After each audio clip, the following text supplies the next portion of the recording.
Era uma verdade universalmente reconhecida que uma mulher casada, em posse de sua dignidade e bom senso, raramente espera que a véspera de Natal se transforme no cenário de sua mais completa humilhação.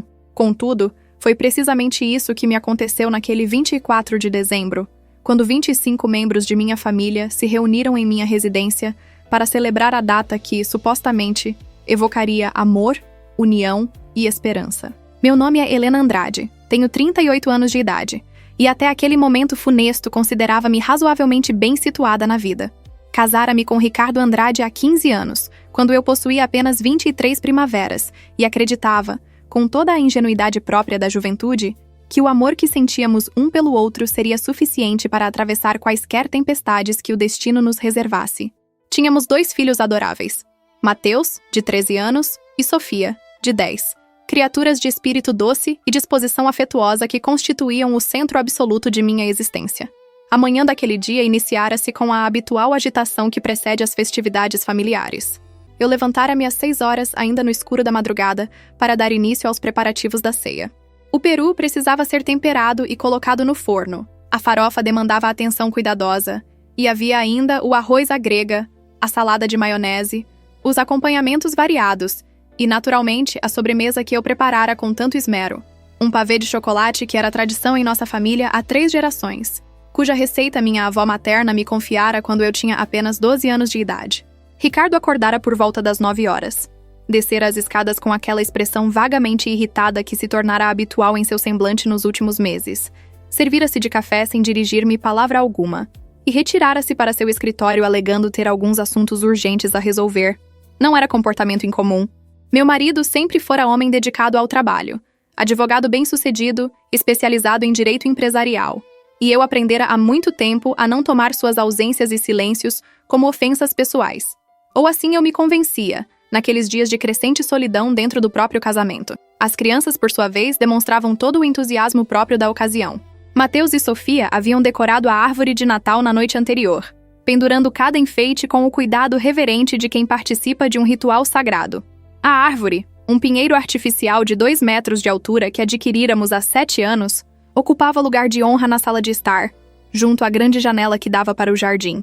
As luzes piscavam em sequência hipnótica, e os enfeites, acumulados ao longo de anos de tradição familiar, contavam a história de nossa vida conjugal. Havia a estrela prateada que compráramos em nossa lua de mel, os anjinhos de porcelana que minha sogra nos presenteara no primeiro Natal após o casamento, as bolas coloridas que as crianças haviam pintado quando ainda frequentavam o jardim de infância. Minha irmã Gabriela chegou por volta das 11 horas da manhã, antes mesmo dos demais convidados.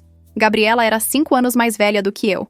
Possuía uma inteligência afiada como navalha e uma determinação férrea que a levara a tornar-se juíza de vara de família aos 41 anos de idade. Seu casamento com Daniel, médico cardiologista, era sólido e harmonioso, e eles tinham um casal de gêmeos de 8 anos, que eram a alegria de qualquer reunião familiar.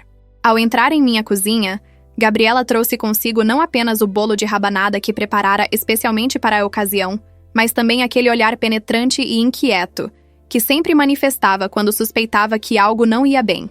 "Helena!", disse ela, pousando o recipiente sobre a bancada de granito e voltando-se para mim com expressão preocupada. "Você está com uma aparência terrível. Não dormiu direito?" Forcei um sorriso que certamente não convenceu pessoa alguma. "Apenas cansaço dos preparativos, Gabi. Você sabe como são essas ceias de Natal." Ela não pareceu satisfeita com minha resposta, mas teve a delicadeza de não insistir naquele momento. Em vez disso, arregaçou as mangas de sua blusa elegante e pôs-se a ajudar-me com os últimos preparativos, cortando legumes para a salada e ajustando os temperos da farofa. Trabalhávamos lado a lado em silêncio confortável, como havíamos feito incontáveis vezes ao longo de nossas vidas, desde a infância em que brincávamos de casinha no quintal da casa de nossos pais. Os demais convidados começaram a chegar por volta do meio-dia. Meus pais, João e Maria Cristina Santos, foram os primeiros, carregando braçadas de presentes embrulhados em papel colorido.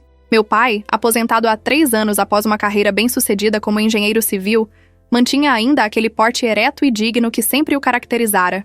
Minha mãe, professora de literatura portuguesa por 40 anos, trazia no olhar aquela luminosidade suave que as mulheres verdadeiramente boas parecem irradiar naturalmente. Eles abraçaram-me com o carinho de sempre, mas percebi que minha mãe franzira ligeiramente o senho ao examinar meu rosto, certamente notando as olheiras que nem mesmo a maquiagem caprichada conseguira disfarçar completamente. Meu irmão Fernando chegou em seguida, acompanhado de sua esposa Patrícia e dos 2 filhos pequenos. Fernando trabalhava como arquiteto e possuía aquele temperamento alegre e despreocupado, que sempre fora o oposto exato da seriedade de Gabriela. Ele cumprimentou-me com um abraço apertado e uma piada sobre como eu parecia estar prestes a preparar comida suficiente para alimentar um batalhão inteiro. Logo depois vieram meus sogros, Dona Letícia e seu Alberto, acompanhados da irmã de Ricardo, Juliana, do marido dela, Carlos, e dos 3 filhos adolescentes. Meus sogros sempre foram pessoas de trato agradável, ainda que um tanto formais em suas maneiras. Dona Letícia, em particular, sempre demonstrara genuíno afeto por mim, tratando-me como se eu fosse verdadeiramente sua filha de sangue. Aos poucos, a casa foi se enchendo daquela agradável confusão que caracteriza as reuniões familiares. As crianças corriam pelos cômodos, rindo e brincando. Os adultos distribuíam-se entre a sala de estar e a área externa, onde Ricardo instalara anos atrás uma churrasqueira e um pergolado que proporcionavam espaço adicional para acomodar visitas. Conversas animadas fluíam sobre os mais variados assuntos: política, futebol, os planos para o ano novo que se aproximava, as últimas notícias sobre parentes distantes. Eu circulava entre os convidados, servindo petiscos, reabastecendo copos, certificando-me de que todos estivessem confortáveis e satisfeitos. Era papel que desempenhava há tantos anos que se tornara quase automático. A anfitriã perfeita, sempre atenta, sempre sorridente, sempre disponível para garantir o bem-estar alheio. No fundo de minha mente, contudo, havia uma inquietação crescente que eu não conseguia nomear completamente. Ricardo permanecia estranhamente ausente, trancado em seu escritório, e nas poucas ocasiões em que emergira para cumprimentar os familiares, seu comportamento fora frio e distante, quase hostil. Cerca de 15 horas, quando todos os convidados já haviam chegado e a casa vibrava com aquela energia calorosa própria das grandes reuniões, Ricardo finalmente desceu as escadas vindo de seu escritório. Mas não estava sozinho. Acompanhava-o uma mulher que eu jamais vira anteriormente. Ela aparentava ter por volta de 28 ou 29 anos. Possuía cabelos loiros escovados em ondas perfeitas que caíam sobre os ombros bronzeados. Usava um vestido vermelho justíssimo que revelava curvas abundantes.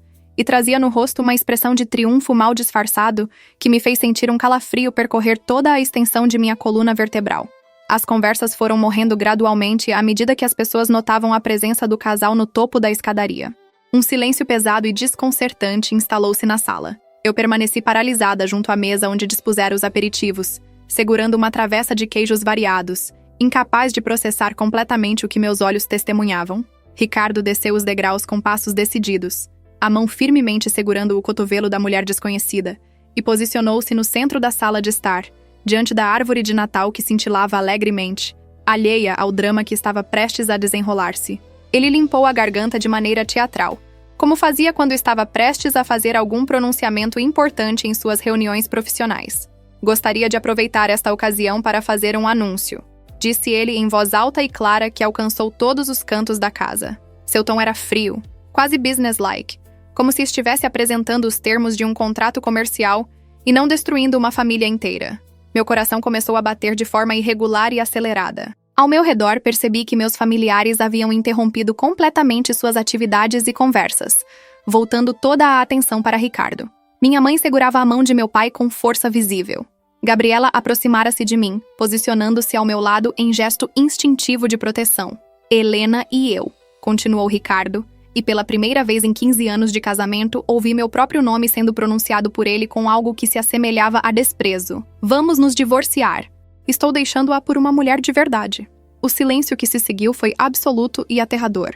Era como se todo o oxigênio houvesse sido sugado do ambiente.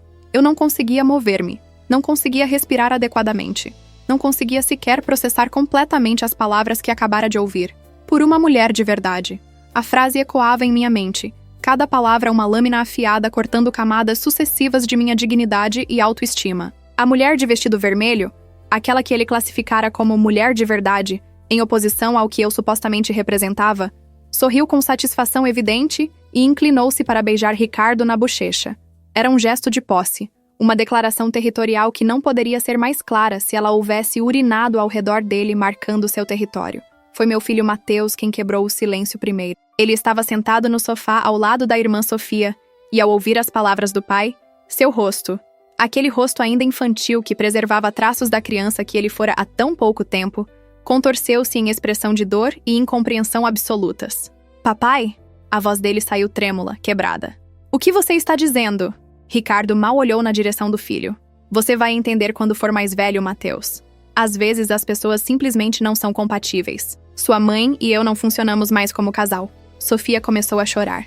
Eram soluços altos e desesperados de criança que acaba de ter seu mundo despedaçado sem aviso prévio ou preparação alguma. Ela correu até mim e agarrou-se às minhas pernas, enterrando o rosto em minha saia. Mateus permaneceu sentado no sofá, mas lágrimas grossas começaram a rolar por suas bochechas, enquanto ele apertava os punhos com força sobre os joelhos. Minha mãe também chorava, silenciosamente, as lágrimas deslizando por seu rosto, sem que ela fizesse movimento algum para limpá-las. Meu pai parecia ter envelhecido 10 anos em questão de segundos. Fernando levantou-se bruscamente, como se fosse dirigir-se a Ricardo, mas Patrícia segurou seu braço, contendo-o.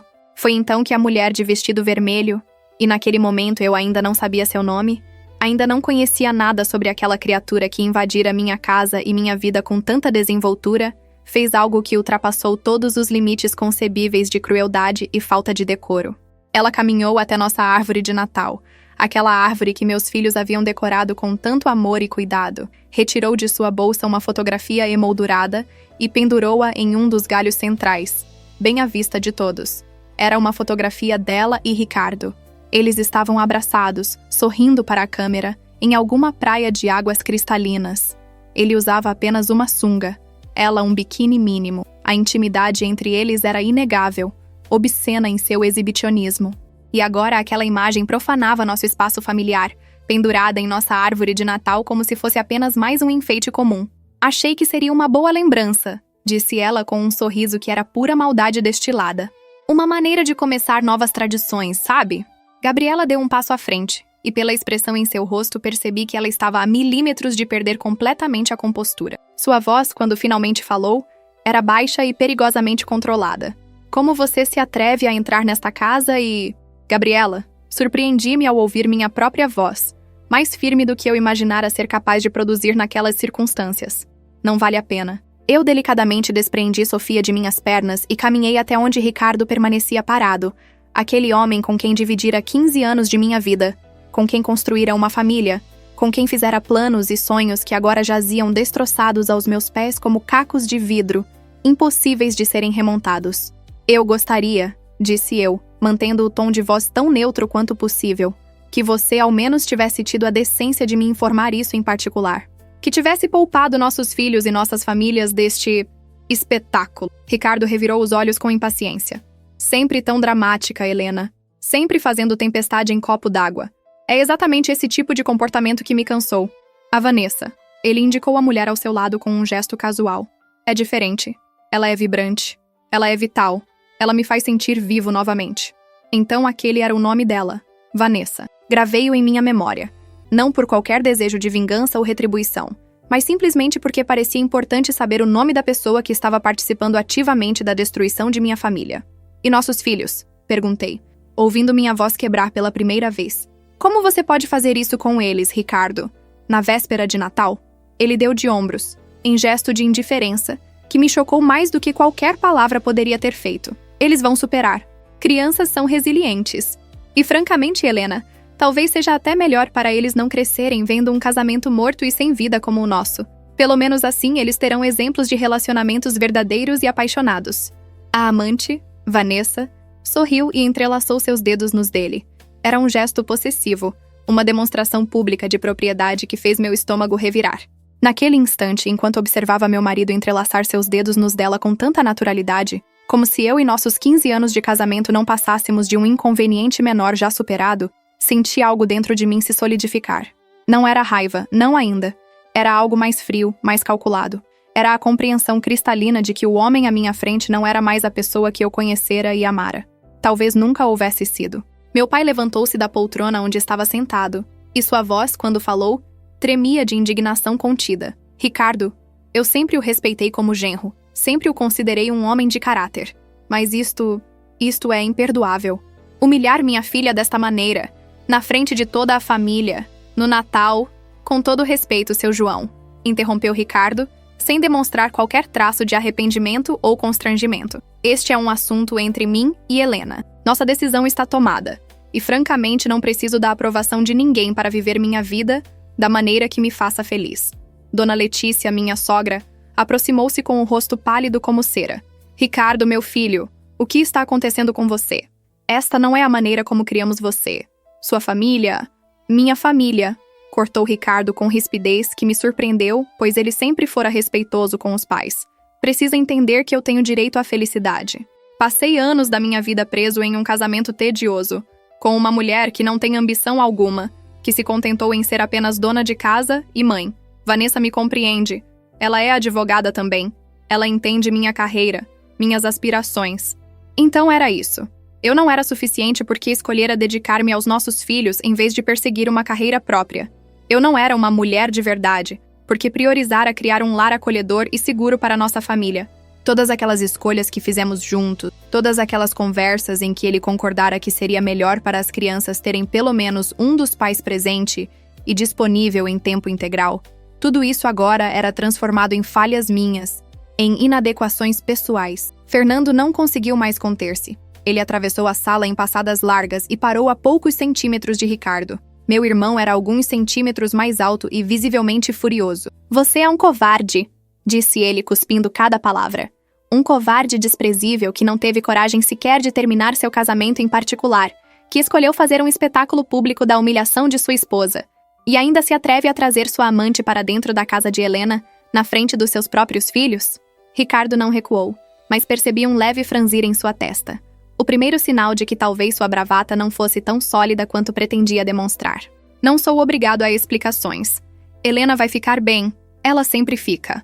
Ela é forte. Consegue lidar com tudo, não é mesmo? O tom era sarcástico, quase cruel.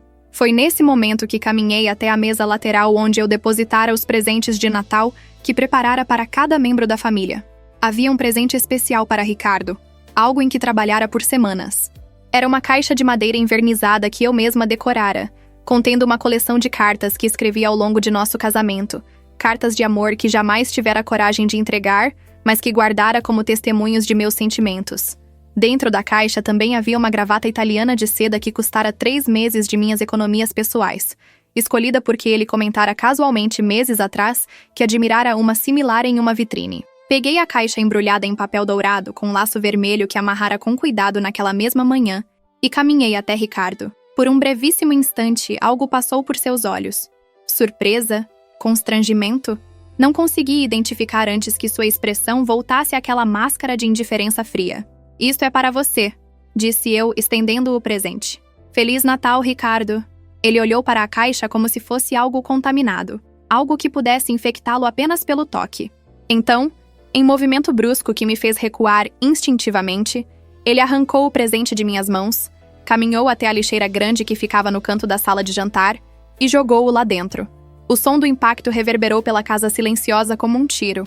Não preciso mais das suas atenções patéticas, disse ele, limpando as mãos nas calças como se houvesse tocado algo sujo. Vanessa me dá tudo o que eu preciso, de todas as maneiras que eu preciso.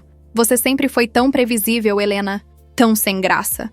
Tão desesperada por aprovação. Sofia soltou um grito e correu para seu quarto, com Mateus seguindo atrás dela. Ouvi a porta do quarto bater com força. Minha mãe cobriu o rosto com as mãos e começou a soluçar abertamente. Gabriela aproximou-se ainda mais de mim, e sua presença sólida ao meu lado foi a única coisa que me impediu de desmoronar completamente naquele momento. Vanessa, que até então permanecera relativamente silenciosa depois de pendurar aquela fotografia obscena em nossa árvore, decidiu que era momento apropriado para contribuir com sua perspectiva dos acontecimentos. Olha, disse ela com voz anasalada que carregava um sotaque carioca carregado. Eu sei que isso é difícil para você, Helena, mas você precisa entender que o Ricardo e eu nos apaixonamos. Essas coisas acontecem. Ninguém planeja se apaixonar por uma pessoa casada, mas quando acontece, é impossível lutar contra. O coração quer o que quer. A banalidade, a vulgaridade absoluta daquela frase feita, repetida como se fosse alguma profunda verdade universal, em vez do clichê patético que realmente era, quase me arrancou uma risada histérica. O coração quer o que quer. como se isso justificasse traição, como se isso absolvesse duas pessoas adultas da responsabilidade pelas escolhas deliberadas que fizeram. Há quanto tempo? Minha voz saiu mais firme do que eu esperava. Há quanto tempo vocês estão tendo este caso? Ricardo e Vanessa trocaram um olhar, e por um segundo pensei que ele não fosse responder. Mas então ele deu de ombros, como se a questão fosse de importância mínima. 8 meses. Nos conhecemos em uma conferência de direito empresarial em São Paulo. Foi instantâneo. 8 meses. Por 8 meses ele vinha mantendo este relacionamento paralelo, mentindo para mim diariamente, dormindo ao meu lado todas as noites depois de estar com ela. Por 8 meses eu atribuíra suas ausências crescentes e seu desinteresse gradual ao estresse do trabalho, às pressões da vida adulta, ao desgaste natural que todos os casamentos longos eventualmente enfrentam. Eu fora uma completa idiota. E você achou apropriado, disse eu, ainda mantendo aquele tom assustadoramente calmo, anunciar isso hoje, na véspera de Natal, na frente dos nossos filhos, dos nossos pais, de toda a nossa família. Achei que seria mais eficiente, respondeu ele, com a mesma naturalidade que usaria para discutir estratégias processuais com um colega. Assim não precisaríamos repetir a notícia múltiplas vezes. Todos ficam sabendo de uma vez só e podemos seguir em frente. Gabriela deu um passo à frente e, quando falou, sua voz tinha aquela qualidade de aço temperado que eu reconhecia de quando ela estava no tribunal. Ricardo, você tem ideia do que acabou de fazer? Você compreende que acabou de fornecer evidências de comportamento cruel e degradante que serão extremamente relevantes em qualquer processo de divórcio? Que acabou de demonstrar na frente de dezenas de testemunhas, incluindo seus próprios pais e filhos, uma falta de caráter tão absoluta que qualquer juiz minimamente competente levará isso em consideração ao determinar custódia e divisão de bens? Pela primeira vez, vi algo parecido com incerteza cruzar o rosto de Ricardo. Gabriela, você não tem nada a ver com isso. Eu tenho tudo a ver com isso, retrucou minha irmã, porque Helena é minha irmã, e porque o que você acabou de fazer é tão repugnante, tão absolutamente desprezível, que eu sinceramente questiono como meus pais puderam achar que você era digno dela. Vanessa bufou com impaciência. Olha, todo mundo está sendo muito dramático. Divórcios acontecem o tempo todo. Metade dos casamentos terminam em separação.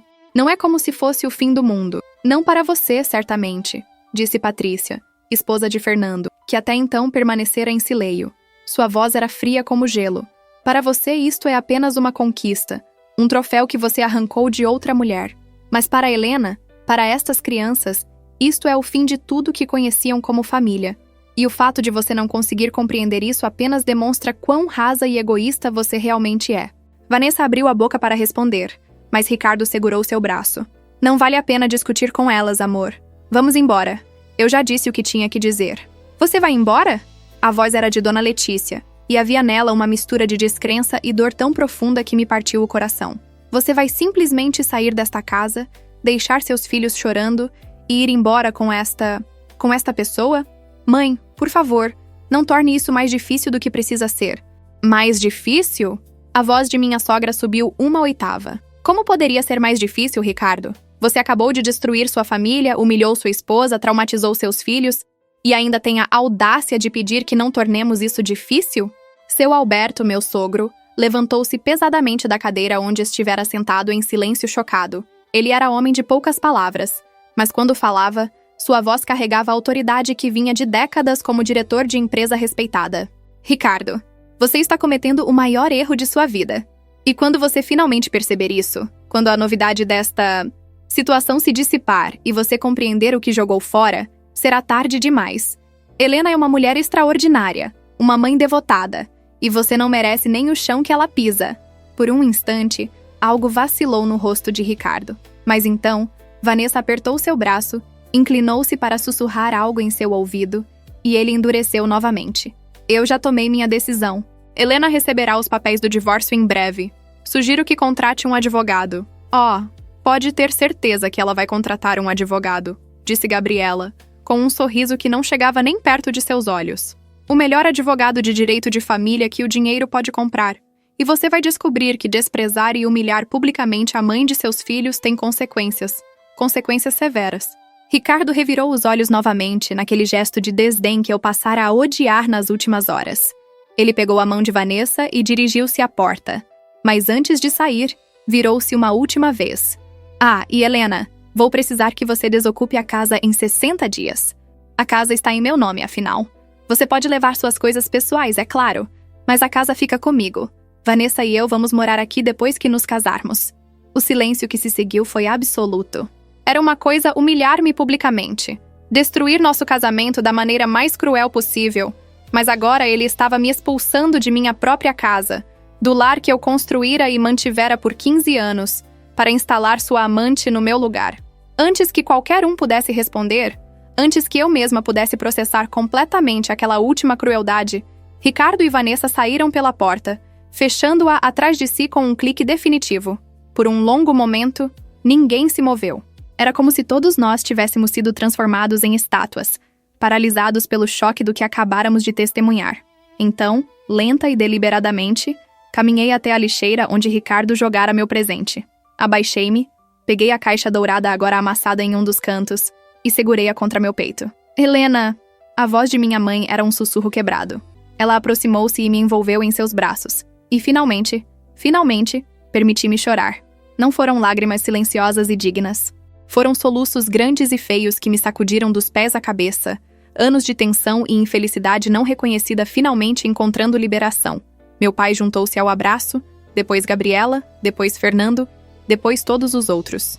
Ali, no meio da sala de estar ainda decorada para o Natal, com a árvore ainda cintilando alegremente e aquela fotografia obscena pendurada em seus galhos como um insulto permanente, minha família me cercou com seu amor e proteção. Não sei quanto tempo permanecemos assim. Poderia ter sido minutos ou horas. Eventualmente, os soluços diminuíram até se transformarem em respirações trêmulas e irregulares. Limpei o rosto com as costas da mão e tentei me recompor minimamente. As crianças, disse eu, minha voz rouca de tanto chorar. Preciso verificar as crianças. Eu vou com você, ofereceu Gabriela imediatamente. Subimos as escadas juntas e parei diante da porta do quarto de Sofia. Bati suavemente. Meus amores? Posso entrar? Não houve resposta, mas ouvi sussurros abafados do outro lado. Girei a maçaneta cuidadosamente e empurrei a porta. Mateus e Sofia estavam sentados na cama da menina, abraçados um ao outro. Ambos tinham os rostos inchados e vermelhos de tanto chorar. Quando me viram, Sofia soltou um soluço e estendeu os braços em minha direção. Sentei-me na cama e puxei ambos para um abraço apertado, Gabriela permanecendo discretamente na soleira da porta. Eu sei que foi horrível, disse eu suavemente, beijando o topo das cabeças de cada um deles. Eu sei que dói muito, mas eu preciso que vocês saibam algo, e isto é muito importante. O papai não nos ama mais? A voz de Sofia era tão pequena, tão quebrada, que senti meu coração se despedaçar novamente. Seu pai ama vocês, disse eu, forçando as palavras para fora mesmo sem estar completamente certa de sua veracidade. Mas era o que eles precisavam ouvir, era o que eu precisava acreditar por eles. Ele cometeu erros terríveis, fez escolhas muito ruins, mas isso não significa que ele não ame vocês. Os adultos às vezes fazem coisas muito estúpidas quando estão confusos. Por que ele foi tão mal com você, mãe? Mateus me olhava com aqueles olhos escuros tão parecidos com os meus, cheios de uma dor que nenhuma criança de 13 anos deveria ter que carregar. Por que ele disse aquelas coisas horríveis? Respirei fundo, procurando palavras que pudessem explicar o inexplicável, que pudessem tornar menos doloroso algo que era absolutamente devastador. Às vezes, quando as pessoas não estão felizes, elas tentam culpar outras pessoas por seus próprios sentimentos. O que seu pai disse e fez hoje foi errado, foi cruel, e nada disso foi culpa de vocês ou minha. Ele é responsável por suas próprias escolhas. A gente vai ter que morar com aquela mulher? Sofia praticamente cuspiu as palavras, e havia tanto veneno em sua voz que me surpreendi. Minha filha doce e gentil estava aprendendo sobre ódio cedo demais. Não, disse eu firmemente, embora não tivesse ideia de como garantiria isso. Vocês vão ficar comigo, sempre. Mas o papai disse que a gente tem que sair da nossa casa. Deixe que eu me preocupe com isso, respondi, tentando injetar mais confiança em minha voz do que realmente sentia. Eu prometo a vocês, vai ficar tudo bem. Pode não parecer agora, pode parecer que o mundo acabou, mas nós vamos superar isso. Nós somos fortes. Eu odeio ele, disse Mateus de repente com uma veemência que me assustou. Odeio o que ele fez com você. Odeio aquela mulher. Odeio tudo. Não, disse eu suavemente, mas com firmeza. Não deixe que o ódio entre em seu coração, meu amor. Raiva é natural. É normal sentir raiva agora. Mas o ódio vai te consumir. Vai te transformar em algo que você não é. Seu pai cometeu erros. Mas isso não significa que você precisa carregar ódio por ele. Gabriela pigarreou suavemente da porta. Helena, desculpe interromper, mas acho que você deveria saber. Eu gravei tudo. Virei-me para ela confusa. O quê? Ela entrou no quarto e sentou-se na beirada da cama, tirando o celular do bolso. Desde o momento em que Ricardo desceu aquelas escadas com aquela mulher, eu comecei a gravar. Tenho mais de 30 minutos de vídeo de tudo o que aconteceu. Cada palavra cruel, cada gesto de desprezo, ele jogando seu presente no lixo, ela pendurando aquela fotografia na árvore. Tudo. Olhei para minha irmã com uma mistura de surpresa e algo que poderia ser interpretado como o primeiro lampejo de esperança naquele dia horrível. Você gravou tudo? Gabriela assentiu, seus olhos brilhando com aquela determinação feroz que eu conhecia tão bem. Cada segundo. No momento em que percebi o que estava acontecendo, liguei a câmera do meu celular e posicionei-o discretamente. Ninguém percebeu. E sendo eu juíza de vara de família, Helena, você não tem ideia de quão valiosa esta gravação será em um processo de divórcio. Ela tocou a tela e o vídeo começou a reproduzir. Ali estava Ricardo, descendendo as escadas com Vanessa ao seu lado, aquele sorriso arrogante em seu rosto. Ouvi novamente sua voz declarando friamente que estava me deixando por uma mulher de verdade. Vi novamente Vanessa pendurando aquela fotografia na árvore, assisti ao momento em que ele jogou meu presente no lixo e declarou não precisar mais de minhas atenções patéticas. Cada momento da humilhação pública estava ali, preservado em alta definição, time-stamped e impossível de negar. Isto realmente ajudará? Perguntei, minha voz ainda fraca da emoção recente. Helena, isto não apenas ajudará. Isto praticamente garante que você terá uma posição extremamente favorável em qualquer negociação ou julgamento. O que Ricardo fez hoje foi demonstrar, de maneira inequívoca e documentada, um padrão de crueldade mental, humilhação intencional e desrespeito absoluto não apenas por você, mas pelo bem-estar emocional dos próprios filhos. Nenhum juiz que eu conheça olharia para isto e não levaria em consideração ao determinar custódia, pensão alimentícia, divisão de bens. Mateus ergueu os olhos, ainda vermelhos, mas agora com uma centelha de algo que se assemelhava à esperança.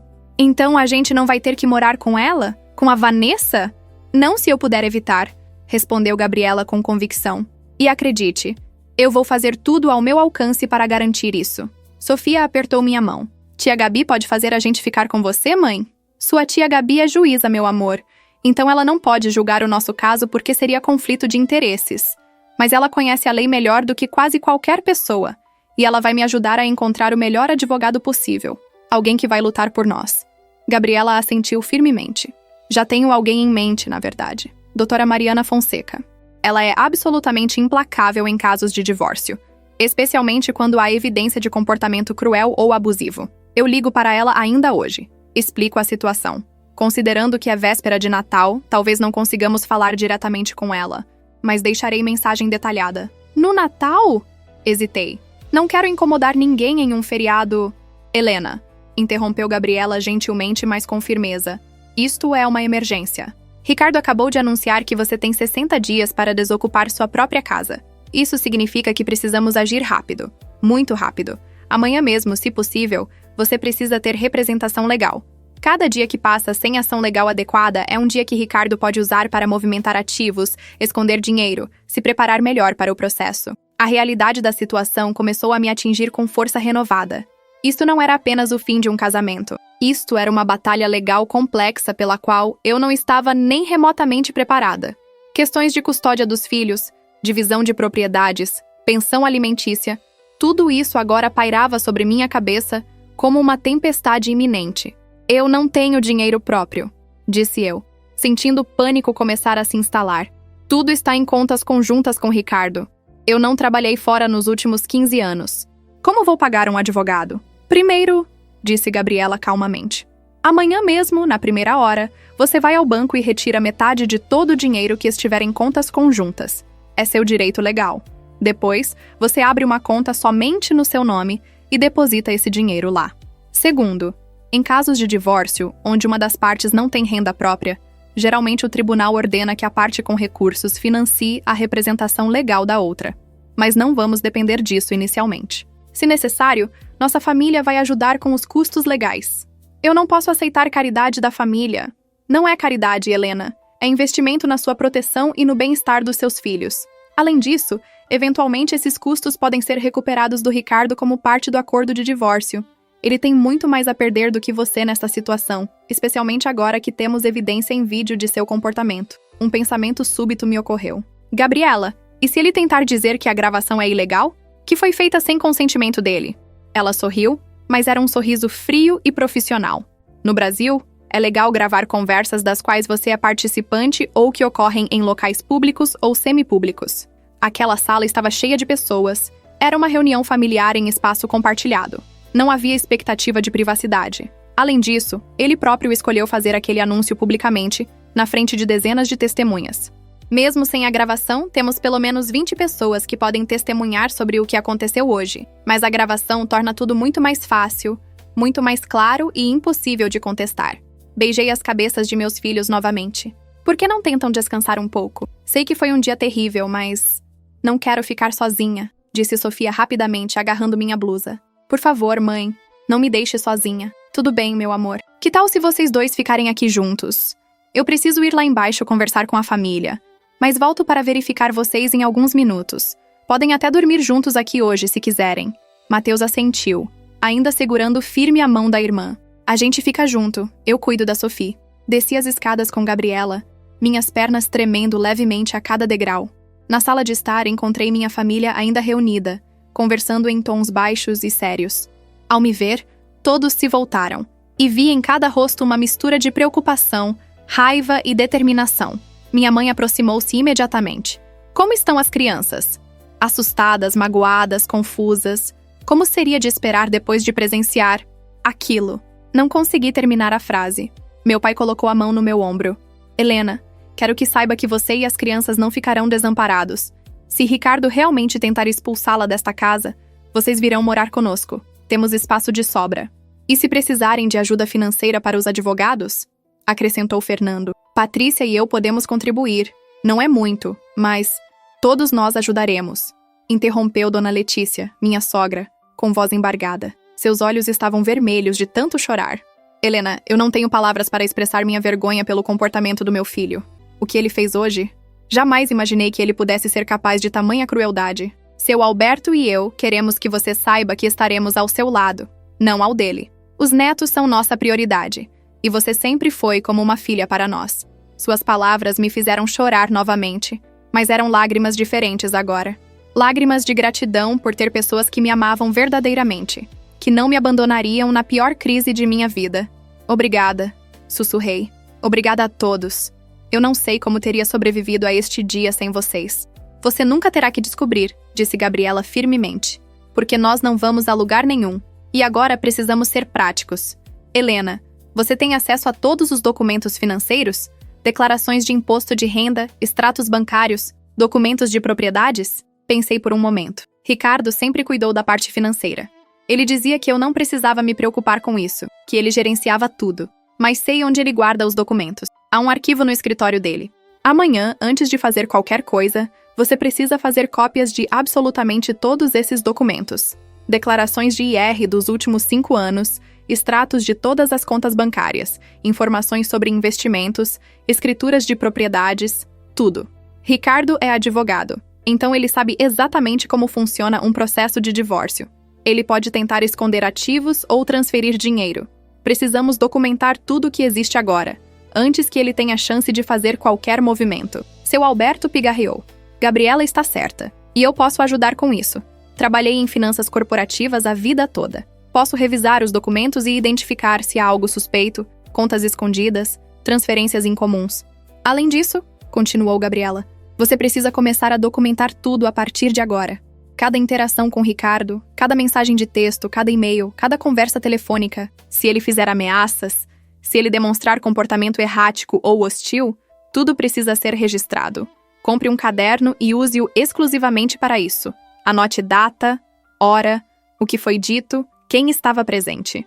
Minha cabeça girava com todas essas instruções.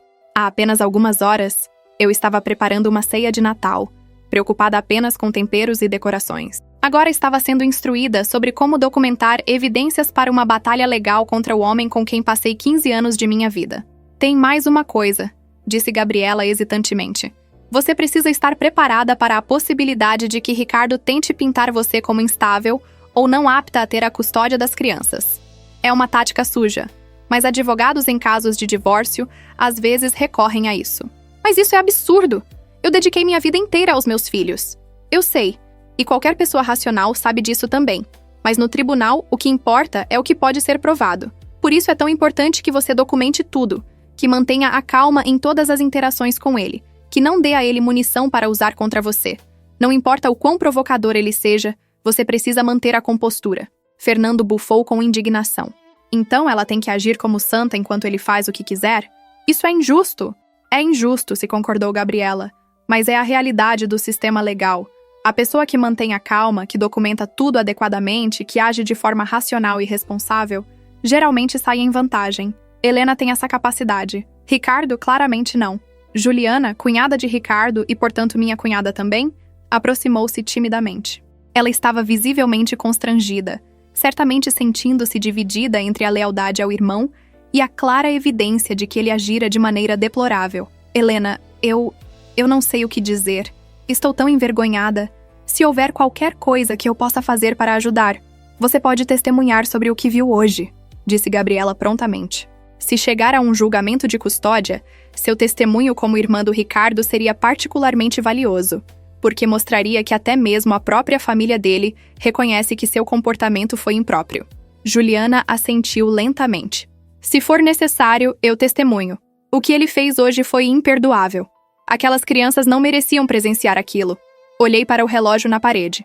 Eram quase 7 horas da noite.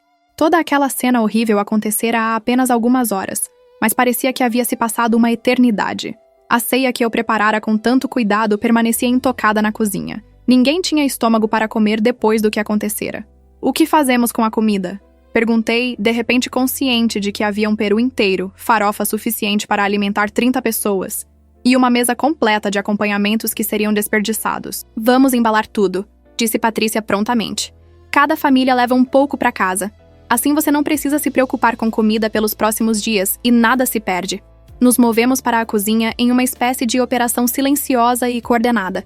As mulheres embalavam a comida em recipientes, os homens limpavam pratos e utensílios. Era estranho. Aquele Natal que deveria ter sido celebração transformado em velório de um casamento morto. Mas havia algo reconfortante também na simples rotina de tarefas domésticas, na presença sólida e confiável de pessoas que me amavam. Quando a cozinha estava finalmente limpa e toda a comida devidamente embalada e distribuída, minha família começou a se preparar para partir.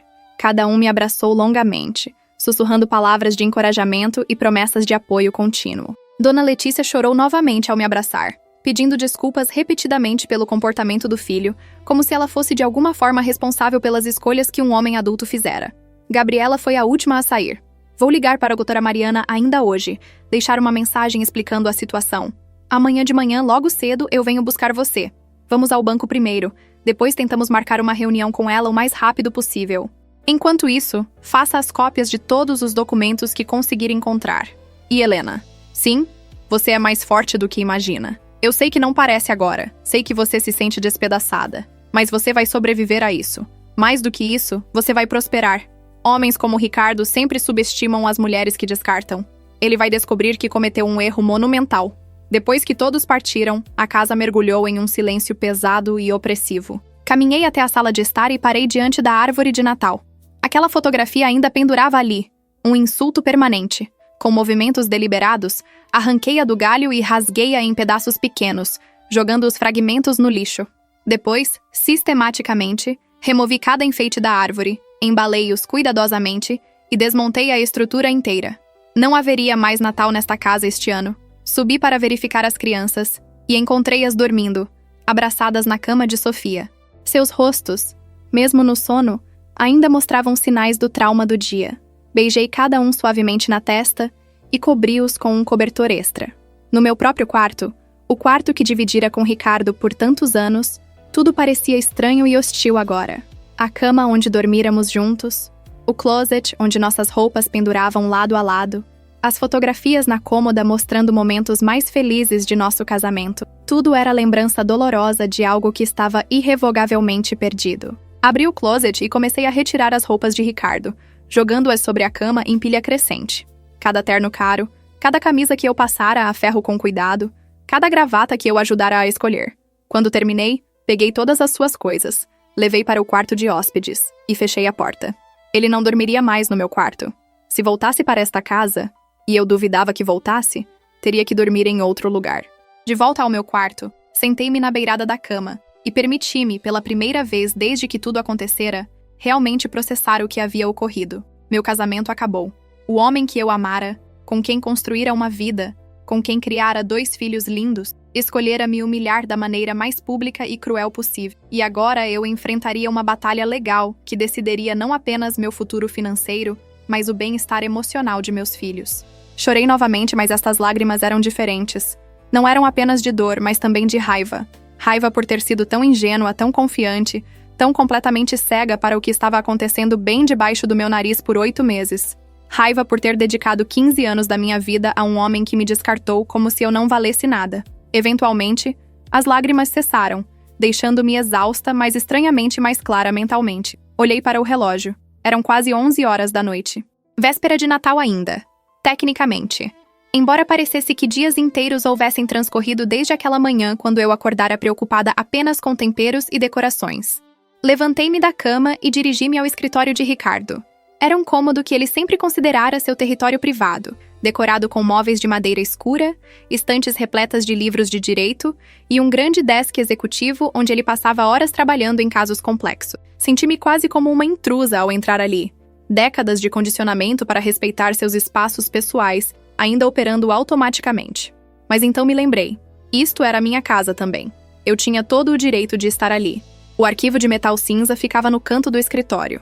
Ricardo sempre fora meticuloso com organização. Um traço que eu admirava, mas que agora serviria aos meus propósitos. As pastas estavam claramente etiquetadas. Imposto de renda, investimentos, propriedades, contas bancárias, seguros. Comecei a retirar pasta por pasta, levando-as para a mesa e examinando seu conteúdo à luz do abajur. Havia muito mais ali do que eu imaginara. Ricardo era bem-sucedido em sua carreira, isto eu sempre soubera. Mas a extensão completa de nossos ativos financeiros era algo que ele jamais discutira comigo em detalhes. Descobri que possuíamos, ou ele possuía, já não tinha certeza de como seria dividido, não apenas esta casa, mas 2 apartamentos adicionais que ele comprara como investimentos e alugava. Havia contas de investimento em 3 bancos diferentes, totalizando quantias que me fizeram arregalar os olhos. Havia apólices de seguro de vida onde eu e as crianças éramos beneficiárias.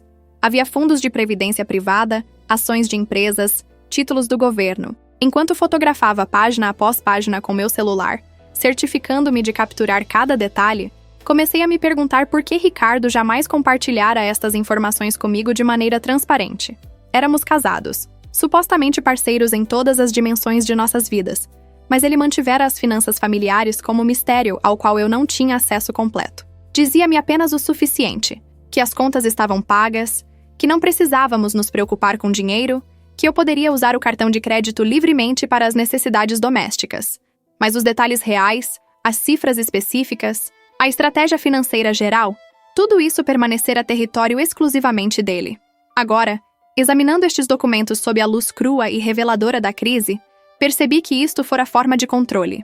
Mantendo-me ignorante sobre nossa real situação financeira, Ricardo garantira que eu permaneceria dependente dele, incapaz de tomar decisões autônomas, vulnerável.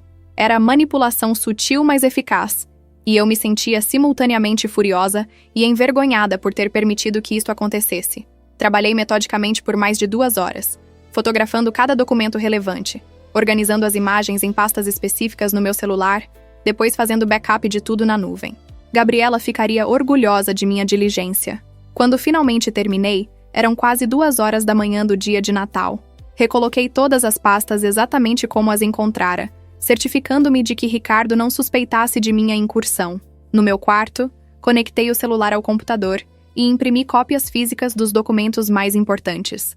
3 conjuntos completos. Um para mim, um para Gabriela, um para ficar guardado em local seguro fora da casa, talvez com meus pais. Eram quase 4 horas da manhã quando finalmente caí na cama, exausta além de qualquer descrição adequada.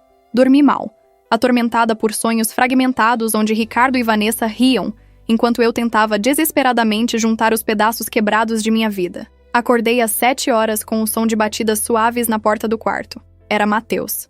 Mãe? Você está acordada? Estou agora, meu amor. Entre. Ele entrou hesitantemente, ainda usando o pijama, os cabelos bagunçados do sono. Sentou-se na beirada da cama. É Natal, disse ele com voz estranhamente vazia. Devíamos estar abrindo presentes agora, comendo rabanada no café da manhã. Mas parece errado, tudo parece errado. Sentei-me e o puxei para um abraço. Eu sei, este não é o Natal que eu queria para vocês. Mas ainda temos um ao outro. E isso é o mais importante. O papai vai ligar? Para desejar Feliz Natal? A esperança em sua voz me partiu o coração. Não sei, filho. Espero que sim. Mas se não ligar, não é porque vocês fizeram algo errado. Lembre-se disso. Sofia apareceu na porta em seguida, segurando seu coelho de pelúcia favorito, aquele que tinha desde que era bebê. Posso dormir com vocês? Claro que pode, minha flor. Venha. Ficamos os três ali, abraçados na cama, por um longo tempo. Não falamos muito. Não havia palavras adequadas para a situação, mas o simples fato de estarmos juntos, unidos em nosso trauma compartilhado, trouxe algum conforto. Às 9 horas, forcei-me a levantar e preparar café da manhã. As crianças precisavam comer. Precisavam de alguma aparência de normalidade, mesmo naquele dia tão anormal. Fiz panquecas, algo que sempre as animava, e sentamos os três à mesa da cozinha. A comida parecia sem gosto, mas todos fizemos esforço de comer ao menos um pouco. Foi durante o café da manhã que o telefone de Ricardo, que ele deixara em casa, começou a tocar. Ele estava na sala de estar, no carregador onde sempre o deixava quando estava em casa. Atendi automaticamente, antes de processar que provavelmente deveria ter deixado ir para a caixa postal. Alô? Houve pausa breve do outro lado. Depois uma voz feminina que reconheci imediatamente. Vanessa. Ah, você. Eu estava tentando falar com o Ricardo. Ele não está aqui, respondi, mantendo minha voz tão neutra quanto possível. Deixou o telefone quando saiu ontem. Tudo bem, eu falo com ele no celular dele então. Pausa. Olha, eu só queria dizer que nada disto é pessoal, sabe? Às vezes as pessoas se apaixonam. Não é culpa de ninguém. A absoluta falta de consciência, a completa ausência de qualquer senso de responsabilidade ou remorso em sua voz, quase me fez rir histericamente. Não é pessoal, repeti com voz perigosamente calma. Você invadiu minha casa, pendurou uma fotografia sua com meu marido na árvore de Natal que meus filhos decoraram e assistiu enquanto ele me humilhava na frente de toda a minha família. Mas não é pessoal. Você está sendo muito dramática. Vanessa, interrompi. E desta vez não tentei esconder a fúria em minha voz. Você é bem-vinda ao Ricardo. Vocês merecem um ao outro. Mas se você acha que vai ter qualquer papel na vida dos meus filhos, se acha que vai vir morar nesta casa e brincar de madrasta com eles, está muito enganada. Farei tudo ao meu alcance para garantir que você fique o mais longe possível das minhas crianças. Desliguei antes que ela pudesse responder, minhas mãos tremendo de adrenalina. Mateus e Sofia me olhavam da cozinha com olhos arregalados. Essa era ela? Perguntou Sofia. A mulher de ontem? Era, mas não se preocupem com ela. Não vale nossa energia. Às 10 horas, Gabriela chegou conforme prometido. Ela trazia consigo uma pasta grossa e expressão determinada. Consegui falar com a doutora Mariana esta manhã. Expliquei a situação, mostrei o vídeo. Ela concordou em nos encontrar hoje mesmo, ao meio-dia. É extraordinário, considerando que é feriado, mas ela disse que a gravidade da situação justifica. Hoje? No dia de Natal? Helena, Ricardo anunciou que você tem 60 dias para sair de sua casa. 60 dias. Não podemos perder tempo. Cada hora conta agora. Vesti-me rapidamente. Pedi às crianças que ficassem em casa. Fernando e Patrícia viriam passar o dia com eles. E parti com Gabriela. Nossa primeira parada foi o banco. Mesmo sendo feriado, havia caixas eletrônicos disponíveis. Verifiquei o saldo da conta corrente conjunta e quase caí da cadeira. Ricardo movimentara dinheiro. Muito dinheiro. A conta que normalmente tinha por volta de 50 mil reais, agora mostrava apenas 8 mil. Ele já começou, disse Gabriela sombriamente fotografando o extrato na tela. Vê? Várias transferências feitas ontem à noite e esta madrugada. Ele está escondendo ativos. Mas pode fazer isso? É legal? É extremamente antiético e vai se voltar contra ele no tribunal. Mas tecnicamente, enquanto o divórcio não for oficialmente iniciado e não houver ordem judicial impedindo movimentação de ativos, ele tem acesso às contas conjuntas tanto quanto você. É por isso que precisávamos agir rápido. Retirei os 4 mil reais que me cabiam da conta quase vazia e abrimos imediatamente uma nova conta apenas no meu nome, onde depositei o dinheiro. Era quantia ridiculamente pequena considerando a extensão real de nossos ativos, mas era um começo. O escritório da doutora Mariana Fonseca ficava em um edifício comercial elegante no centro da cidade. Mesmo sendo Natal, ela nos recebeu pessoalmente, trajando roupas casuais, mas mantendo postura absolutamente profissional. Era mulher na casa dos 50 anos, cabelos grisalhos cortados em estilo prático, olhos penetrantes que pareciam avaliar e catalogar tudo. "Senhora Andrade", disse ela, apertando minha mão firmemente. "Lamento que tenhamos que nos conhecer nestas circunstâncias. Por favor, sente-se." Gabriela me passou alguns detalhes por telefone, mas gostaria de ouvir tudo diretamente de você. Não omita nada, por mais constrangedor ou doloroso que seja. Preciso saber todos os fatos para representá-la adequadamente. Durante a hora seguinte, relatei tudo. Desde os primeiros sinais de distanciamento de Ricardo meses atrás, até a cena horrível da véspera de Natal, até a descoberta esta manhã de que ele já estava movimentando fundos. Gabriela mostrou o vídeo e viu o rosto da doutora Mariana endurecer conforme assistia. "Isto é ouro", disse ela quando o vídeo terminou. "Evidência incontestável de crueldade mental, humilhação intencional e total desconsideração pelo bem-estar emocional dos filhos menores. Nenhum juiz que assista a isto terá qualquer simpatia por seu marido." "Ex-marido", corrigi automaticamente. Ela sorriu levemente. "Ainda não tecnicamente, mas entendo o sentimento. Agora, vamos discutir estratégia. Amanhã, primeira coisa pela manhã, vamos protocolar petição de divórcio. Simultaneamente, vamos solicitar medidas protetivas de urgência." "Medidas protetivas? Mas Ricardo nunca foi fisicamente violento. Não precisa ser. Abuso emocional e psicológico também justifica medidas protetivas. Vamos pedir que o tribunal proíba Ricardo de se aproximar de você e das crianças, exceto em horários supervisionados para visitação. Vamos pedir ordem judicial impedindo que ele movimente qualquer ativo adicional. Vamos pedir que o tribunal conceda a você residência exclusiva na casa familiar, pelo menos temporariamente, até que a divisão de bens seja decidida. E vamos pedir pensão alimentícia provisória, tanto para as crianças quanto para você." Minha cabeça girava tentando processar tudo. "Quanto tempo leva um processo de divórcio?" "Depende. Se Ricardo contestar, e algo me diz que ele vai, especialmente quando perceber que tem muito a perder, pode levar de 1 a 2 anos. Mas podemos conseguir ordens provisórias muito antes disso, coisas que estabelecerão as condições durante o processo. E custódia das crianças? Com este vídeo? Com testemunhas múltiplas do comportamento dele? Com evidência de que ele priorizou sua amante sobre o bem-estar emocional dos próprios filhos? Senhora Andrade, eu seria extremamente surpresa se você não conseguisse custódia primária. Ricardo provavelmente terá visitação, claro. Tribunais geralmente acreditam que crianças se beneficiam de contato com ambos os pais. Mas você será a guardiã primária. Senti algo soltar no meu peito. Esta era a minha maior preocupação, maior até do que questões financeiras. Não perder meus filhos. Quanto aos ativos financeiros, continuou a doutora Mariana, você disse que tem documentação completa? Mostrei a ela as fotografias no meu celular, e também as cópias impressas que trouxera. Ela examinou tudo cuidadosamente, fazendo anotações ocasionais em seu tablet. Isto é excelente trabalho. Muito completo. Pela documentação, vocês têm patrimônio substancial. A casa principal, 2 apartamentos de investimento, múltiplas contas de investimento, previdência privada. Estou estimando o patrimônio total em aproximadamente 3.500.000 reais. Talvez mais, dependendo dos valores atualizados das propriedades. Pisquei. Nunca tinha pensado em nossa situação financeira nestes termos.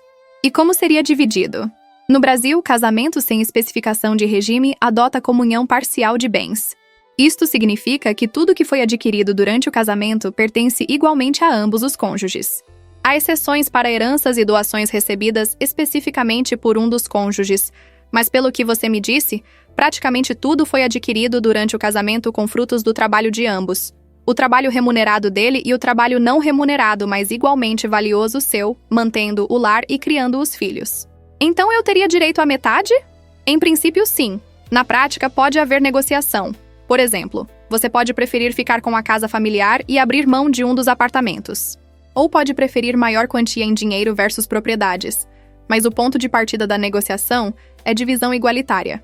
E considerando o comportamento dele, considerando que temos evidência em vídeo de crueldade, eu argumentaria que você merece mais que simplesmente metade. E pensão alimentícia? Para as crianças, absolutamente. Ricardo terá que pagar pensão substancial. Considerando sua renda como advogado bem-sucedido, estimo algo em torno de 30% de sua renda líquida mensal. Para você, é mais complicado. Você está em idade produtiva, teoricamente capaz de trabalhar.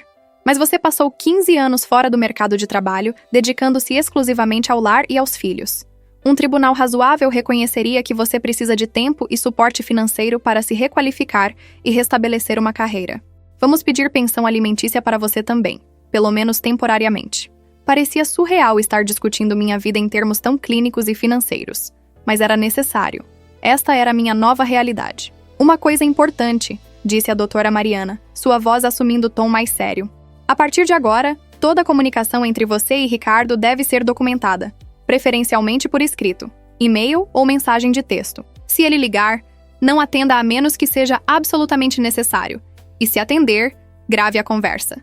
Mantenha todas as mensagens. Não delete nada. Não importa quão ofensivo ou perturbador seja o conteúdo. Tudo pode ser evidência. E se ele vier à casa? Idealmente, não o deixe entrar. Se ele aparecer, chame testemunhas. Um vizinho, um familiar. Não fique sozinha com ele. Se ele se tornar ameaçador de qualquer forma, chame a polícia imediatamente. Mas esperançosamente, uma vez que as medidas protetivas estejam em vigor, ele será legalmente proibido de se aproximar sem autorização prévia. Discutimos mais detalhes por outra hora. Questões sobre visitação, sobre como lidar com as crianças durante o processo, sobre cronograma legal. Quando finalmente saímos do escritório, eram quase 3 horas da tarde. O dia de Natal, que tradicionalmente seria passado em celebração familiar, fora consumido por preparativos para a guerra legal. No caminho de volta para casa, Gabriela dirigia em silêncio pensativo. Finalmente, ela falou: "Você sabe que isto vai ficar feio, não sabe? Ricardo não vai simplesmente aceitar isto. Ele vai contratar advogados caros, vai tentar pintar você como vilã, vai fazer tudo ao seu alcance para minimizar quanto tem que pagar e maximizar seu próprio acesso aos filhos e aos bens. Eu sei, vai haver momentos em que você vai querer desistir, aceitar um acordo ruim apenas para acabar com tudo. Momentos em que a batalha vai parecer não valer a pena. Eu sei, mas você precisa continuar lutando. Pelos seus filhos, por seu próprio futuro. Você merece melhor do que aquele homem te ofereceu." Olhei pela janela, observando as ruas decoradas para o Natal passar. Famílias caminhavam nas calçadas. Crianças brincavam com brinquedos novos. Casas exibiam luzes coloridas. Vida normal continuando como sempre, alheia ao fato de que meu mundo havia implodido. "Vou continuar lutando", disse eu. E desta vez havia aço real em minha voz. Ele acha que pode me descartar, me humilhar, me tirar meus filhos e minha casa. Mas ele vai descobrir que subestimou completamente quem eu sou. Os dias seguintes ao Natal passaram em borrão frenético de atividade legal e preparação estratégica. Na manhã de 26 de dezembro, conforme prometido, a doutora Mariana protocolou a petição de divórcio, junto com todas as medidas protetivas de urgência. O processo estava oficialmente iniciado, e não havia mais volta. Ricardo recebeu a intimação do tribunal em 29 de dezembro, segunda-feira. Eu estava em casa com as crianças quando o oficial de justiça apareceu à porta. Gabriela insistira que eu deveria estar presente para testemunhar a entrega, mas discretamente, sem confrontação.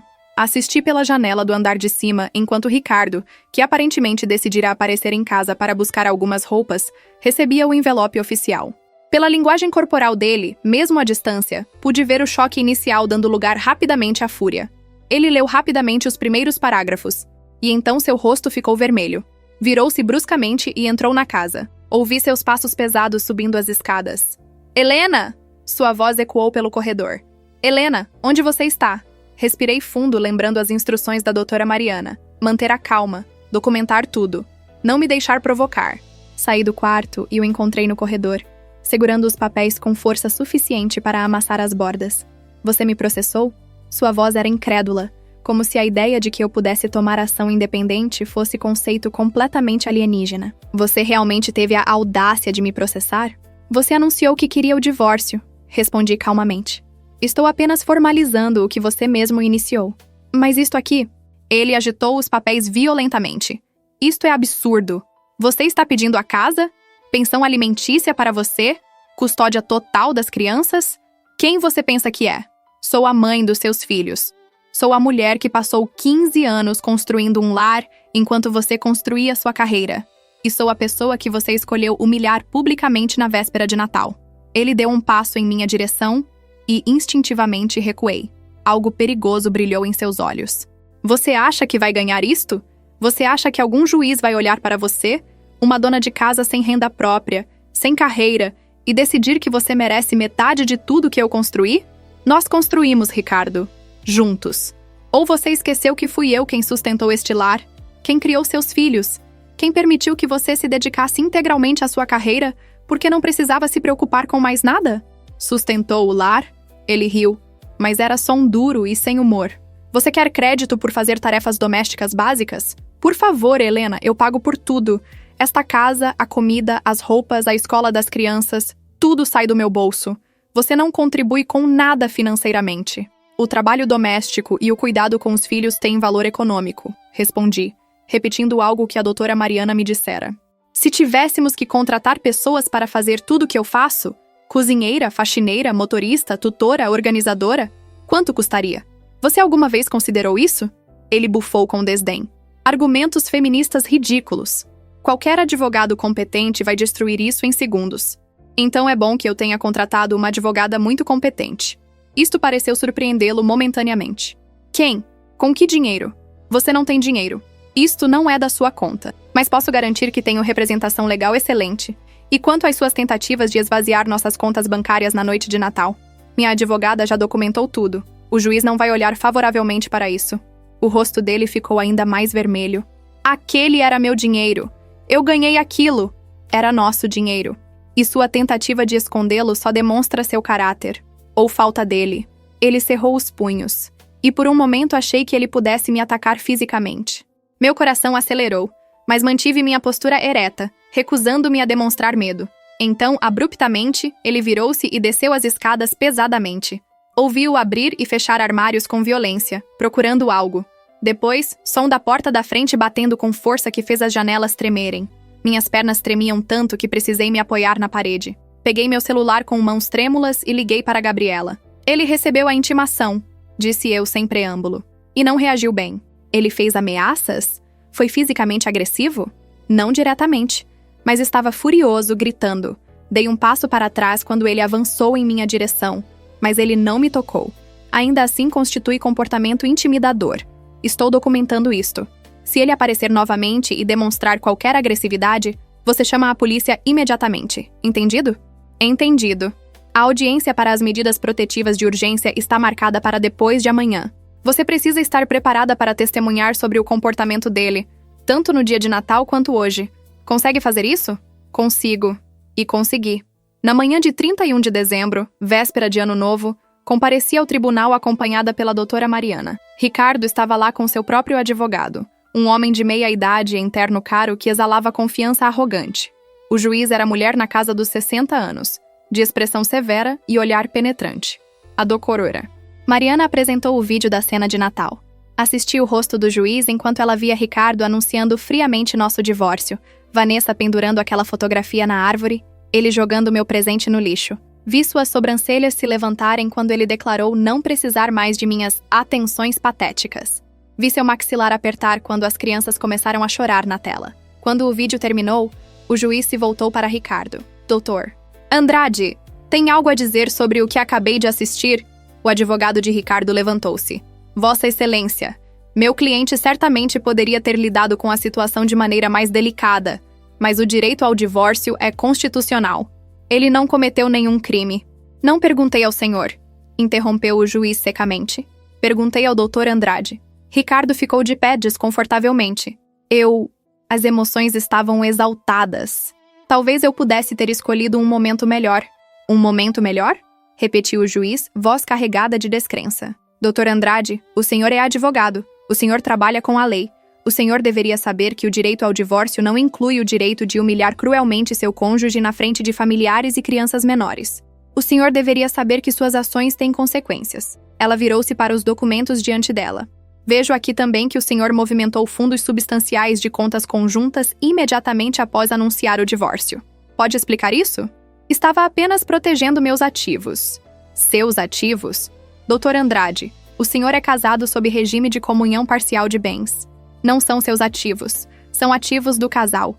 E sua tentativa de escondê-los antes mesmo de iniciar formalmente o processo de divórcio demonstra má-fé evidente.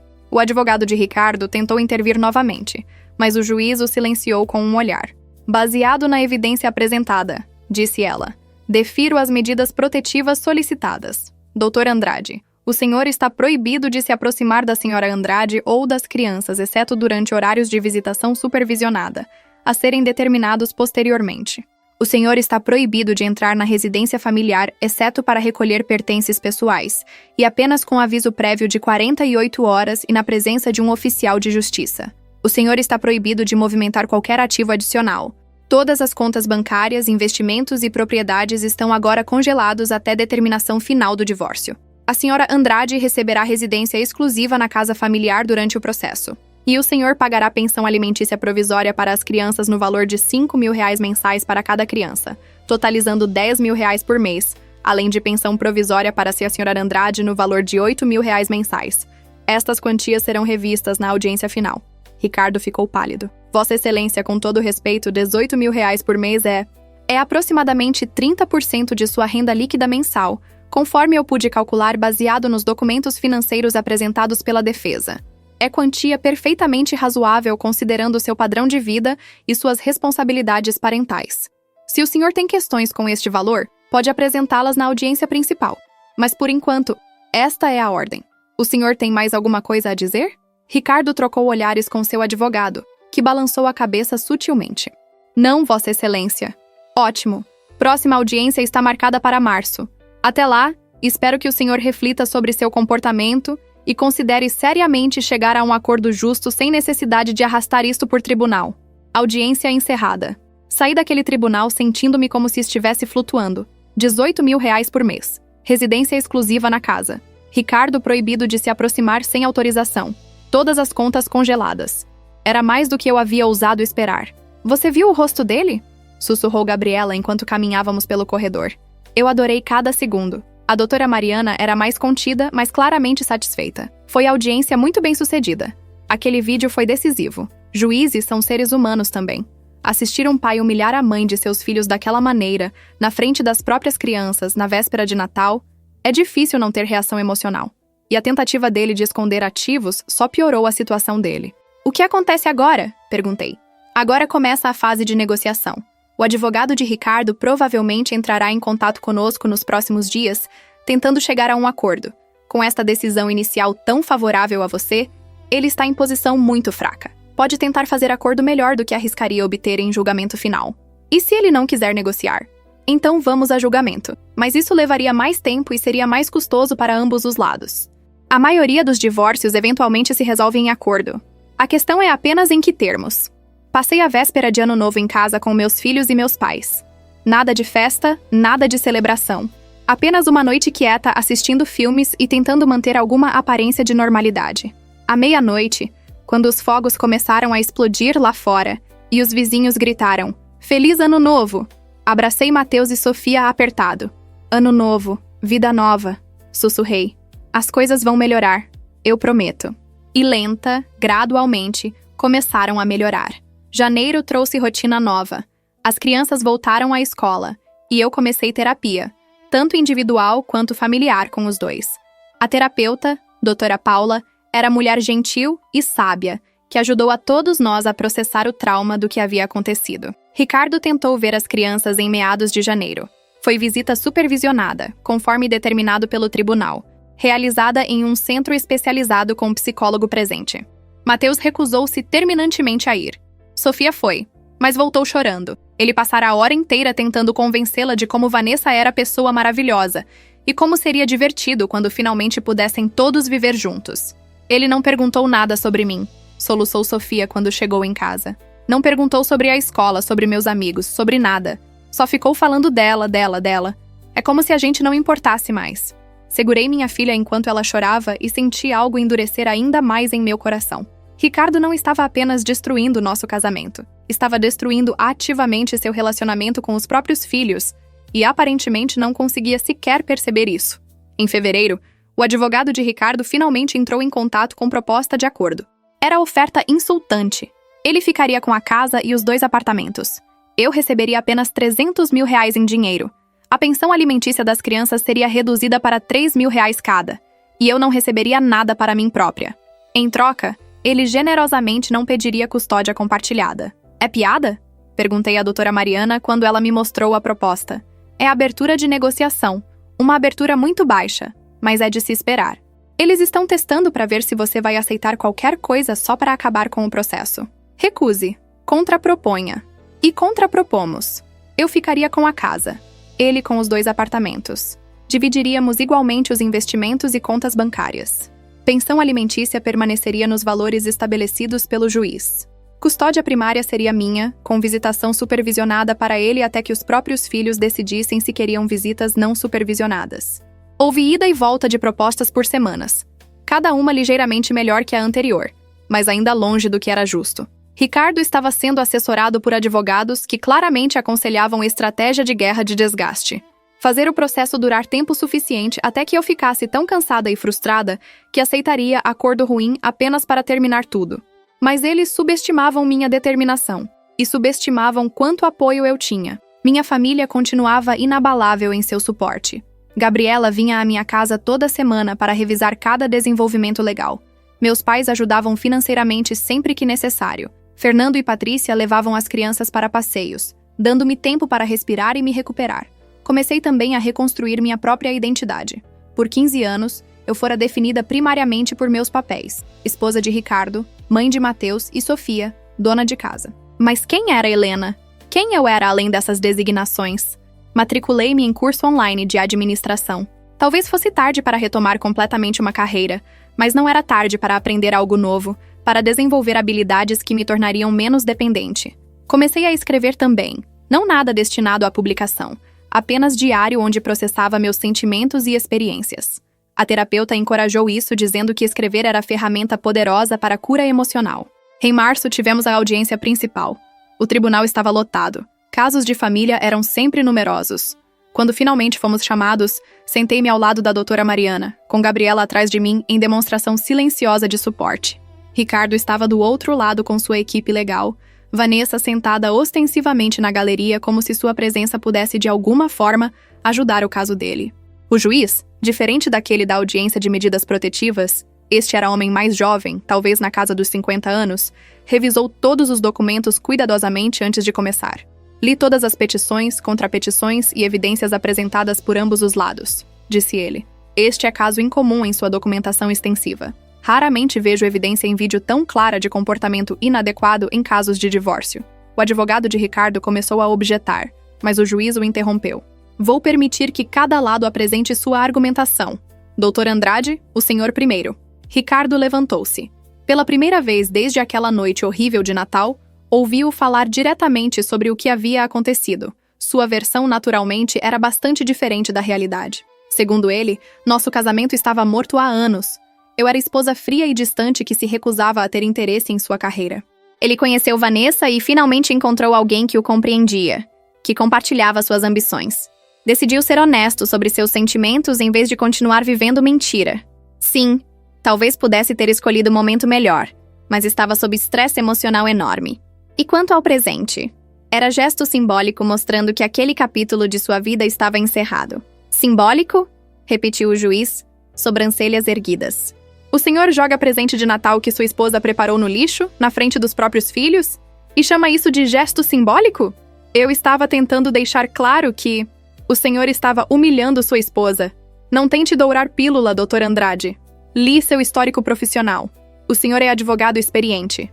O senhor sabe exatamente o impacto que suas ações teriam. Foi minha vez de testemunhar. Com voz que tremia apenas ligeiramente, relatei não apenas os eventos de Natal, mas os meses anteriores de distanciamento e frieza crescentes. Falei sobre como Ricardo gradualmente deixara de participar da vida familiar, como passava cada vez mais tempo no trabalho, como tornara-se impaciente e crítico comigo e com as crianças. Ele parou de me ver como parceira, disse eu. Parou de me ver como pessoa. Eu era apenas parte da mobília, algo familiar e confortável, mas não particularmente importante. E quando decidiu que não me queria mais, descartou-me da maneira mais cruel que conseguiu imaginar. E seus filhos? Perguntou o juiz. Como eles foram afetados? Mateus não fala com o pai há 2 meses. Recusa-se completamente a ter qualquer contato. Sofia tentou, mas volta chorando toda vez. A terapeuta deles diz que ambos estão lidando com trauma significativo. Pesadelos, ansiedade, dificuldade de concentração na escola. Tudo isso porque foram forçados a testemunhar a destruição de sua família de maneira tão violenta e pública. Vi algo mudar no rosto do juiz. Empatia, talvez. Ou simplesmente indignação diante de tamanho egoísmo. Gabriela testemunhou também, descrevendo o que presenciara como profissional da área jurídica familiarizada com casos de família. Em 20 anos trabalhando com direito de família, disse ela, raramente vi comportamento tão conscientemente cruel quanto o do Dr. Andrade naquele dia. Ele não apenas decidiu terminar o casamento, o que seria direito dele, mas escolheu fazê-lo de maneira calculada para causar máximo dano emocional a todos os envolvidos. Meus pais testemunharam. Meus sogros, para minha surpresa e gratidão, testemunharam contra o próprio filho. Dona Letícia chorou abertamente no tribunal enquanto descrevia sua vergonha e horror ao presenciar as ações de Ricardo. Eu o criei melhor que isso, disse ela, voz quebrada. Ensinei-lhe sobre respeito, sobre compaixão, sobre responsabilidade. E assistir ele descartar Helena daquela maneira, depois de tudo que ela fez por nossa família, foi como descobrir que meu filho é estranho completo. Quando todas as testemunhas haviam falado, quando todos os argumentos haviam sido apresentados, o juiz retirou-se para considerar sua decisão. Esperamos por 2 horas angustiantes no corredor do tribunal. Finalmente fomos chamados de volta. Raramente me deparo com um caso onde as ações de uma das partes são tão claramente e indisputavelmente inadequadas. Começou o juiz. Dr. Andrade, o senhor demonstrou não apenas falta de consideração pela mãe de seus filhos, mas desconsideração completa pelo bem-estar emocional das próprias crianças. O senhor priorizou sua nova relação sobre literalmente tudo mais, incluindo a saúde psicológica de 2 menores de idade. Ricardo abriu a boca para protestar, mas seu advogado segurou seu braço. Portanto, minha decisão é a seguinte: o divórcio é concedido, obviamente. Quanto à divisão de bens, considerando que praticamente todos os ativos foram adquiridos durante o casamento, e considerando as circunstâncias particulares deste caso, determino divisão 60-40, favorecendo assim a senhora Andrade. Ela receberá a casa familiar, um dos apartamentos de investimento, e 60% de todos os investimentos e contas bancárias. O Dr. Andrade fica com o segundo apartamento e 40% dos demais ativos. Vi Ricardo ficar pálido, mas o juiz continuou. Quanto à custódia, baseado no testemunho das crianças ao psicólogo do tribunal e baseado no claro padrão de priorização de seus próprios interesses sobre os das crianças, concedo custódia primária à senhora Andrade. O Dr. Andrade terá direito à visitação, mas estas permanecerão supervisionadas até que as próprias crianças expressem desejo de visitação não supervisionada e até que ele complete sessões de terapia familiar satisfatórias. Vossa Excelência, isto é absurdo, começou o advogado de Ricardo. Não terminei, cortou o juiz secamente. Quanto à pensão alimentícia, os valores provisórios estabelecidos anteriormente ficam confirmados. R$10.000 mensais para as crianças, 8.000 mensais para a senhora Andrade, pelos próximos 5 anos ou até que ela estabeleça renda própria suficiente, o que ocorrer primeiro. Adicionalmente, o Dr. Andrade arcará com todas as despesas médicas, escolares e extracurriculares das crianças. Vossa Excelência, considerando meus rendimentos, isto representa mais de 40%. Representa as consequências de suas escolhas, Dr. Andrade. O senhor teve todo o tempo do mundo para terminar seu casamento de maneira civilizada e respeitosa. Escolheu fazer espetáculo público de humilhação. Agora lida com as consequências. Minha decisão é final. Saí daquele tribunal em estado quase de choque. Ganháramos. Não apenas ganháramos, havíamos ganho de maneira esmagadora. A casa era minha. Um apartamento era meu. 60% dos investimentos. R$18.000 por mês. Custódia primária. Tudo. Eu avisei a ele, disse Gabriela enquanto caminhávamos para o carro. Avisei que aquele vídeo destruiria qualquer simpatia que o tribunal pudesse ter. Avisei que juízes levam muito a sério o bem-estar de crianças.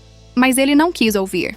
E aquela idiota da Vanessa sentada ali na galeria como se sua presença fosse ajudar, apenas reforçou para o juiz que Ricardo realmente priorizou sua amante sobre tudo mais. A doutora Mariana era mais contida, mas visivelmente satisfeita. Foi decisão muito favorável, não apenas pelos valores financeiros, mas simbolicamente. O juiz essencialmente declarou para registro público que o comportamento de Ricardo foi inaceitável. Isso tem valor além do monetário. Naquela noite sentei com Mateus e Sofia e expliquei a decisão do tribunal em termos que pudessem entender. Vocês vão ficar aqui comigo, disse eu. Esta é nossa casa, ninguém pode nos tirar daqui. E quanto ao papai, vocês só precisarão vê-lo se quiserem, quando quiserem. E se a gente nunca quiser? Perguntou Mateus, voz dura. Então essa é sua escolha, meu amor. Ninguém vai forçar vocês a nada. Sofia estava mais conflitada. Eu sinto falta de como o papai era antes, disse ela suavemente. Do papai que brincava comigo, que me ajudava com lição de casa, que fazia vozes engraçadas ao ler histórias antes de dormir. Mas aquele papai parece ter ido embora. O papai que existe agora é pessoa diferente. E eu não gosto dessa pessoa. Abracei meus 2 filhos, sentindo lágrimas correrem por meu rosto. Às vezes as pessoas mudam, disse eu. Às vezes elas tomam decisões que não conseguimos entender. Mas nada disso é culpa de vocês. E vocês sempre, sempre terão a mim. Eu nunca vou abandoná-los. Eu nunca vou escolher outra coisa sobre vocês. Vocês são minha prioridade absoluta. Os meses seguintes trouxeram ajustes e nova rotina. Ricardo pagava a pensão em dia. O tribunal deixara muito claro as consequências se não o fizesse. Ele tentou contato algumas vezes, mas as crianças eram consistentes em não querer vê-lo. Eventualmente, seus advogados entraram com petição tentando forçar visitação, mas o psicólogo do tribunal foi claro. Forçar crianças traumatizadas a ter contato com um genitor que as machucou emocionalmente seria prejudicial. A petição foi negada. Quanto a Vanessa, ouvi por intermédio de conhecido comum que o relacionamento entre ela e Ricardo estava tendo dificuldades. Aparentemente, a realidade de estar com um homem que agora pagava quase metade de sua renda em pensão alimentícia, que tinha 2 filhos que o odiavam e que estava lidando com as consequências sociais e profissionais de seu comportamento, não era tão glamourosa quanto ela imaginara. Eles terminaram em agosto, apenas 8 meses depois daquele Natal fatídico. Senti nada, nem satisfação, nem pena, nem alegria maligna. Apenas vazio indiferente.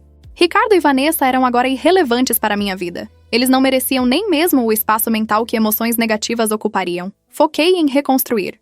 O curso de administração que comecei transformou-se em graduação completa. Descobri que gostava de estudar, que tinha mente capaz e curiosa que fora negligenciada por tempo demais.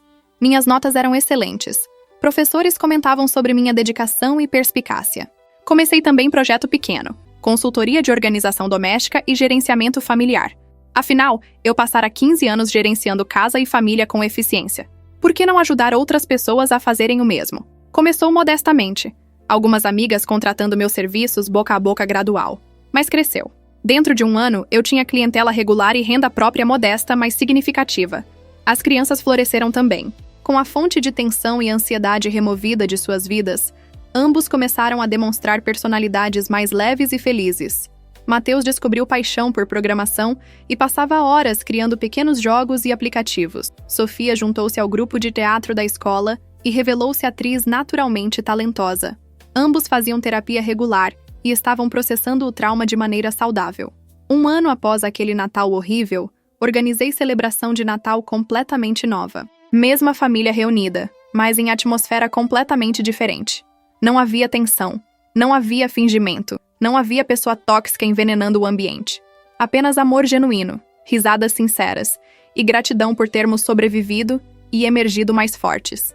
Para novos começos, brindou meu pai, erguendo sua taça de vinho. Para famílias que permanecem unidas quando importa, acrescentou Gabriela.